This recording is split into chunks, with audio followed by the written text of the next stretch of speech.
네, 안녕하세요. 반갑습니다. 이은경입니다. 네, 성큼 추석이 다가오고 있습니다. 파이팅! 네, 100일 영어 클럽 다음 주에 쉴 거니까요. 이번 주에 달려주세요. 그리고 9월 마지막 날 우리 엄마들과 아이들을 위한 라이브 방송 준비되어 있으니까요. 네, 우리 그때 반갑게 만나도록 할게요. 우리 사춘기 아이들 키우시면서 혹은 사춘기가 아직 아닌 것 같은데 사춘기스러운 행동을 하는 아이를 보면서는 얘 왜 이러지? 라는 생각이 드실 거예요. 그리고 시작인가? 시작된 건가? 라고 하는 위기의식이 느껴지고 벌써부터 이러면 본격적인 사춘기 때는 어떡하지? 라는 마음이 드실 거예요. 같은 고민을 하고 있는 엄마인데 제가 우리 어머님들께 조금 더 그래도 이렇게 한번 생각해 보세요 라는 말씀을 드릴 수 있는 거는 제가 경력에 비해서는 6학년을 많이 맡았어요. 5학년, 6학년을 가장 많이 맡은 것 같아요.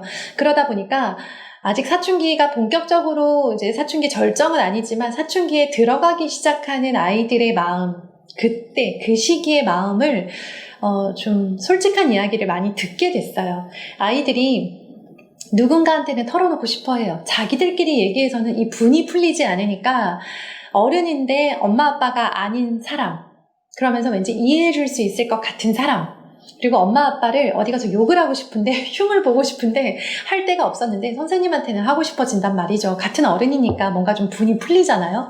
그러면서 아이들이랑 친해지면 아이들이 이제 부모님에 대한 불만을 토로를 하기 시작을 해요. 그렇다고 막 욕을 하고 흉을 보고 이게 아니라 우리 엄마 좋은데요. 이건 좀 힘들어요. 엄마에 대한 직접적인 공격이 아니라 요즘 이런 것 때문에 힘들어요 라고 하면서 같은 상황인데도 힘들게 느껴지는 자기 자신에 대해서 좀 낯설게 느끼면서 선생님한테 털어놓기 시작을 하죠. 처음부터 그런 건 아니에요.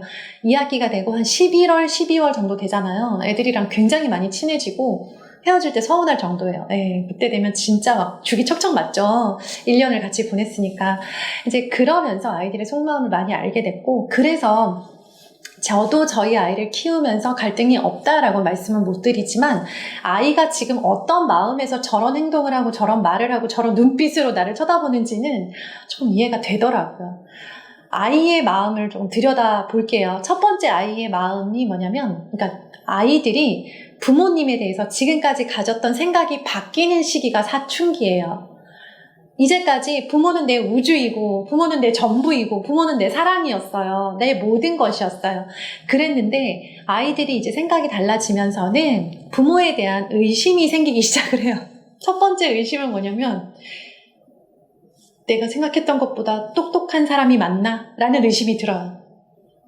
네, 그러니까 우리 아마 공부 가르쳐 보시면 많이 느끼실 거예요. 아이가 물어봤는데 우리는 다 대답해 줄 수 있었거든요. 근데 어느 순간부터 잠깐만 혹은 그런가? 혹은 엄마 찾아보고 알려줄게?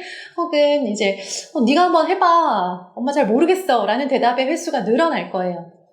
그 시기가 사춘기고요. 초등 고학년 정도. 네, 그때 되면 아이가 물어보는 모든 질문에 답을 하기는 어려워져요. 그러면서 아이가 우리 엄마 아빠는 똑똑 박사라고 생각을 했는데 이제 아니었구나. 실체를 알아가게 되는 거죠. 또 이제 오디오북에서 나오는 발음과 엄마의 발음이 다른 거예요.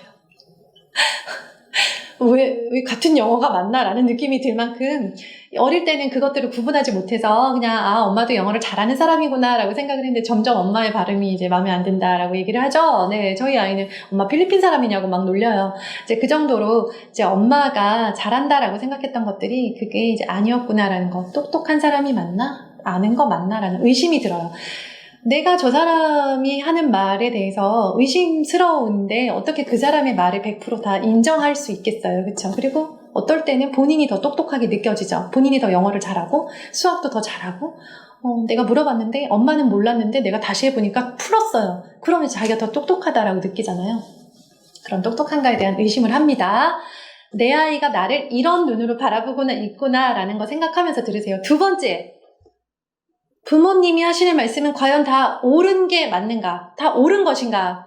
네, 다 정의롭고 다 바람직한 행동인가에 대한 것도 이제 판단을 하게 돼요, 아이들이. 비판이 아니라 판단을 하는 거죠. 예를 들면 우리 아이 데리고 무단횡단 해보신 적 있으시죠? 저는 많진 않지만 있어요. 아이들은 엄마, 부모님이 하는 행동은 무조건 다 옳다라고 생각을 했는데 이제 무단횡단을 하면 안 된다라는 걸 배운 상태에서 신호등을 기다리는데 엄마가 그냥 바쁘니까 건너. 이러면서 이제 따라 건너죠. 그러면서 아이들이 알아가는 거예요. 아, 부모님이 하는 행동 중에는 옳지 않은 것도 있구나. 이제 좀 더 크면 부모님이 옳지 않은 행동을 안 되는 행동도 많이 하는구나. 내가 생각했던 그런 사람들이 아니구나.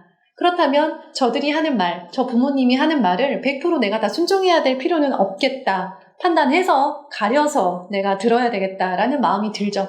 그러니까 이제 부모님이 어떤 얘기를 하시면 내가 아니고 왜가 되는 거예요. 완벽한 신뢰가 이제 좀 깨진 거죠. 사실 잘 자라고 있는 상태 맞아요. 부모님이 하시는 모든 행동이 다 좋고 모든 게 다 100점 너무 좋아요. 너무 사랑해요. 이거는 이게 비정상이에요. 아시겠죠? 네. 세 번째. 이 세 번째 의심.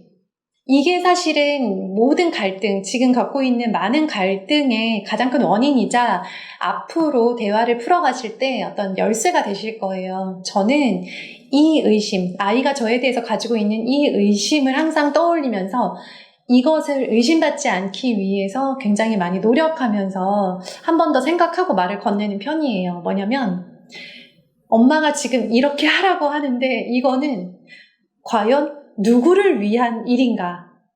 인 거예요. 직설적으로 말씀드려요. 네, 아이도 안다는 거예요. 뭘 알아요? 이게 본인을 위한 건지 엄마 아빠의 체면이나 엄마 아빠의 욕심 때문인지를 안다는 거예요. 이걸 의심하기 시작을 하잖아요. 그러면 부모님이 아이를 위해서 하는 모든 말들이 아이 귀에는 이거 엄마가 지금 이거 되게 하고 싶어서 예를 들어서 이제 제가 예전에 저희 아이를 영재교육원에 막 원서를 넣어서 푸시했던 거 아이는 그때는 몰랐어요. 그때는 누구를 위한 건지 그런 아무런 개념이 없이 그냥 시험을 보라니까 보고 준비하라니까 하고 문제 풀으라니까 풀었어요. 2학년 때니까 가능한 거죠. 그렇죠? 근데 지금 제가 똑같은 행동을 아이한테 한다? 아이는 아마 강하게 바로 의심할 거예요. 왜 하는 거야? 이게 나를 위한 거야? 난 하고 싶지 않은데? 엄마가 영재교육원 합격시켜놓고 자랑하고 싶어서 그런 거잖아. 엄마 체면 살리려고 하는 거잖아. 이거 떨어지면 엄마 창피하니까 그러니까 지금 공부하라고 하는 거잖아. 라고 말을 할 수도 있고 생각만 할 수도 있어요. 근데 아이들이 안다는 거예요.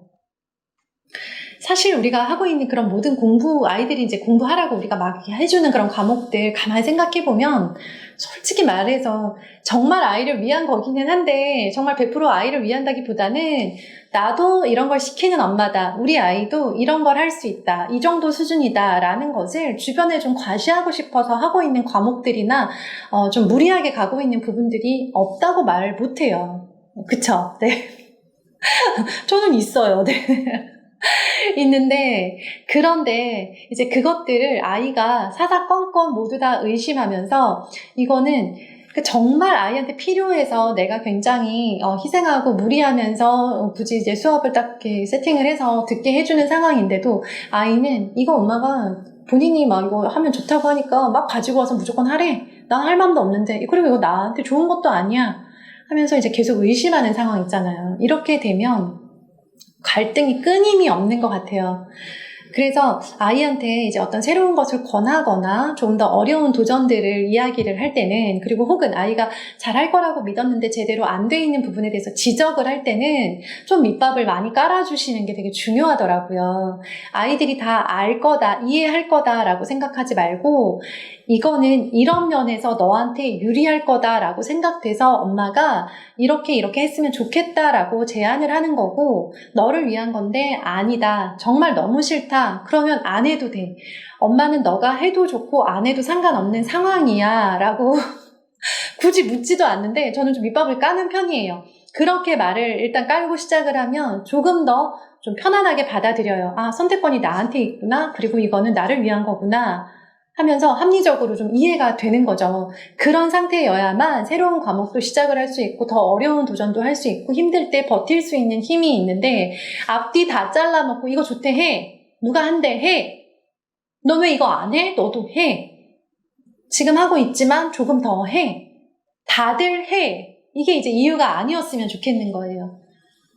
다들 하니까 한다? 이게 이제 아이가 말은 하지 않지만 다들 하는데 내가 안 해서, 다들 잘하는데 내가 못해서 엄마가 나 부끄러운가 보다 라고 생각을 하는 거죠. 이제 그런 이야기를 5학년, 6학년 친구들한테 교실에서 많이 듣다 보니까 엄마가 친구들 다 하는데 너만 안 하면 되게 안 된대요.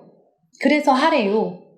라고 얘기를 하면서 학원을 강요당했던 경험들을 많이 듣고 보니까 제가 저희 아이들한테 이제 이야기를 했을 때 반응이 시큰둥하면 항상 저도 의심을 하는 거예요. 아, 이게 마치 내 욕심에 아이한테 강요하는 것처럼 들릴 수 있었겠다라고 생각을 하고 이런 것들을 해보자라고 할 때는 항상 이런 이유에서 이게 유리하고 이게 유리한데 이렇게 하면 이게 이렇게 도움이 될 거야 라고 별 얘기는 아닌데 그거 말을 해주는 것과 아닌 것은 아이의 반응이 다르더라고요.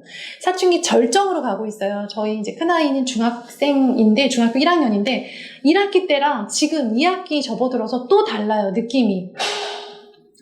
조금이라도 탐탁치 않으면 대답을 안 하죠, 이제. 예, 그러니까 싫어 이거는 아닌데 대답을 안 하고 쑥 사라져요. 그게 본인이 이제 마음에 안 든다 이거예요. 의심스럽다 이거예요.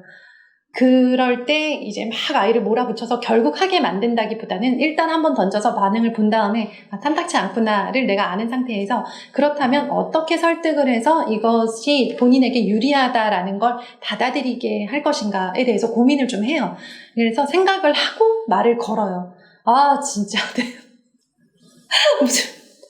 무슨 굉장한 그죠 났는데 네, 그게 저는 쉽더라고요. 그렇게 풀어가니까 훨씬 대화가 쉽고 제가 에너지가 덜 들더라고요. 조금 이제 내 치사한 마음 드는데, 안 입고 온 마음은 드는데, 그게 결국에는 더 짧은 시간, 더 짧은 대화만으로도 해결을 할 수 있는 그런 좋은 팁이었다라고 생각을 하고, 계속 이제 그런 식으로 이야기를 풀어가려고 노력하고 있고, 하다 보니까 훨씬 더 잘 되더라고요, 대화가. 네, 그래서 우리 어머님들께 이렇게 풀어가 보세요. 아이의 마음속에는 부모에 대한 이런 의심, 똑똑한가?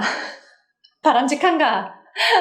나를 위해서 하는 소리가 맞나? 라는 의심을 가지고 엄마를 바라보고 있다.